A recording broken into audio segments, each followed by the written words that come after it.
Hi, this is Kim Metz, physical therapist, ready to go through an upper body dumbbell strength routine. I will be demonstrating these exercises with the use of light, medium, and heavy weights. And I'll be performing 12 to 15 repetitions. Now, if you choose too light of a weight, you will want to increase your repetitions. And if you choose a weight that's too heavy, you may need to do fewer repetitions as you will hit fatigue.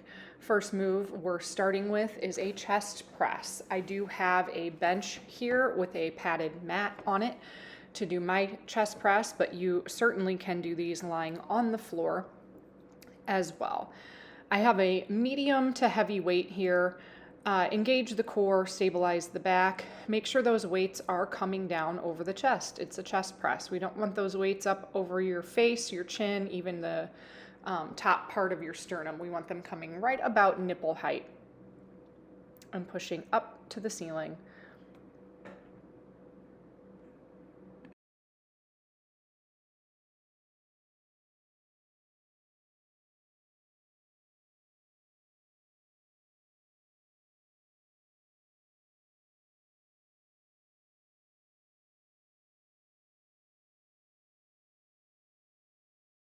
Great. Next move is a single arm row. You may be able to use a similar weight or perhaps a heavier weight with this one. I do like to use the bench for stability, but you can rest your forearm or elbow on that front knee if you'd like. It will be a little bit more challenging in the balance there. Make sure your back is nice and flat and you are squeezing that shoulder blade back as you drive that elbow along your rib cage toward the ceiling.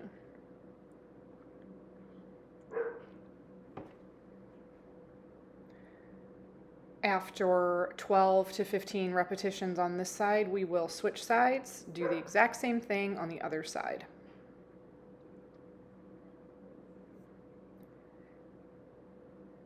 Please make a mental note or perhaps write down the weights and reps that you're using for this workout so that in round 2 and round 3, you might know if you need to modify. Sometimes when I'm doing a circuit training workout like this, I might use heavy weights in the first round, and by rounds 2 or 3, I have to use a lighter weight because my muscles are fatigued, and that is totally okay. Sometimes after the first round, you realize you could have lifted heavier, and you'll modify that and lift heavier weights in the next round.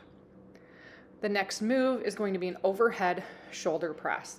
This would be a light to medium weight depending on your ability. Again, a little bit of trial and error here. Feet about hip width apart. Engage the core as always so that we're not spending too much energy here arching the back. You are pressing those hands up overhead. Some of you might be limited in your shoulder range of motion. That is okay. Just move in the motion that you are capable of without pain. It's always great to strengthen these shoulder muscles even if you have limited range of motion. Next move, we're going into a bicep curl. We do have another bicep exercise later on. This one is the standard bicep curl. Palms will be facing forward. Light to medium weight, again, depending on your abilities. It's always okay if you're unsure to start with a lighter weight and move to a heavier one in the next round. Really want to make sure you're not rocking. We don't want to use any momentum to curl those weights towards your shoulder. Try to lock your elbows in at the sides of your rib cage, engage the core, and nice and slowly curl up and down for the bicep curl.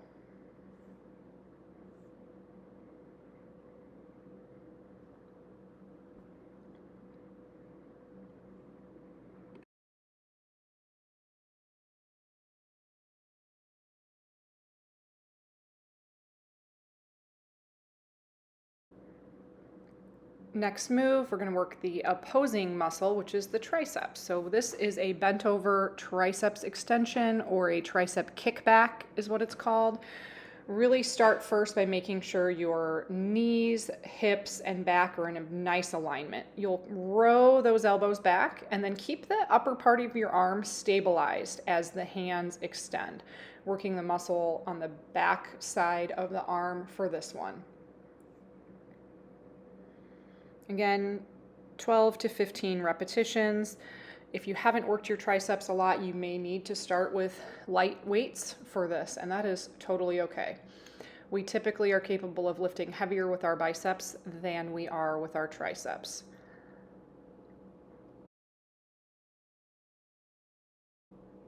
Next move is another shoulder move. It's a lateral raise. I do tend to pick up a lighter weight for this one because it is a long lever arm here. So palms will face the floor as you raise out to the side, lateral raise, just like it sounds like. If you do have some shoulder impingement issues, you may choose to turn this exercise into a Y raise, where those thumbs will come up towards the ceiling and you'll have your arms more at a diagonal motion. But this lateral raise is great for those deltoids, shoulder cap muscles.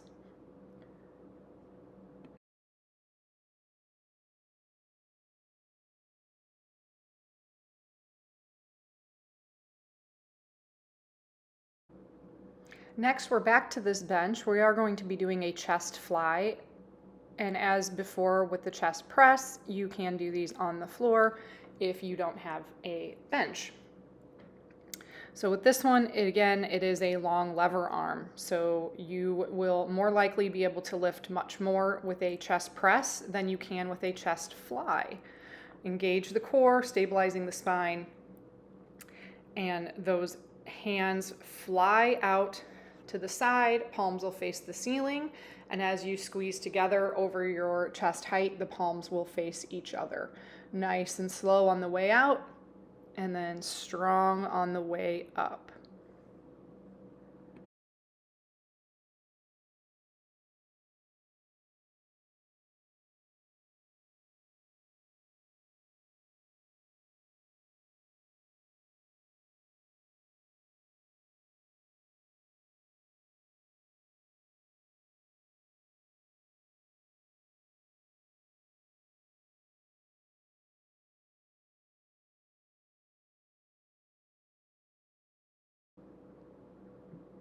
All right, you've finished the chest fly, and now we are going to stand up and do the opposing muscle, which is the back fly. So this will be a bent over back fly. Light to medium weights, depending on your ability and strength. Again, always okay to start with a lighter weight to make sure you have the move and body mechanics down, especially when we are in this bent over position. We really want to be cautious and making sure we're activating our core to protect our back. So I am in a bent over position. My back is not completely flat 90 degrees. We are at a bit of an angle here. That's fine, whatever you're most comfortable with. Some people also like to do a staggered stance with their legs in this one, and that would be okay too, as long as your focus is on squeezing those shoulder blades back as the hands fly out to the side.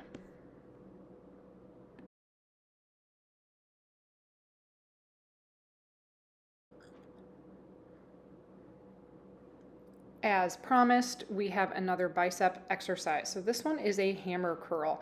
So in this one, rather than having the palms forward, we're going to have the palms facing in. So thumbs up on this one. Similar weight to the bicep curl is probably okay. Engage the core, check that posture. Squeeze the elbows into the rib cage and curling those hands up and down. Again, hammer curl. As you can imagine, holding a hammer in this position.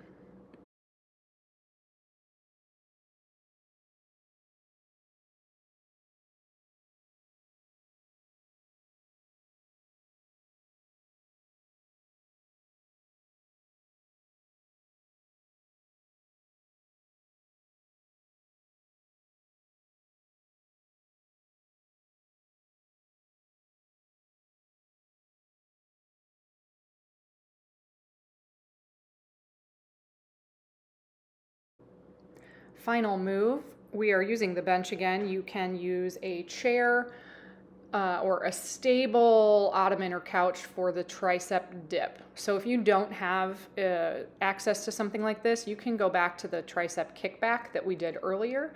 This is just another way to work those triceps in a different position. You see now our shoulder is in more extension in this position to work those triceps. The farther away your feet are in front of you, the harder this will be. You do want to try to keep your butt nice and close to the bench in those tricep dips. And that is it. You have gotten through the entire upper body circuit. Grab a sip of water, take a minute or two rest, and please go back to the beginning to repeat this video 1 to 2 more times, really ensuring you're fatiguing those muscles to build strength. Well done.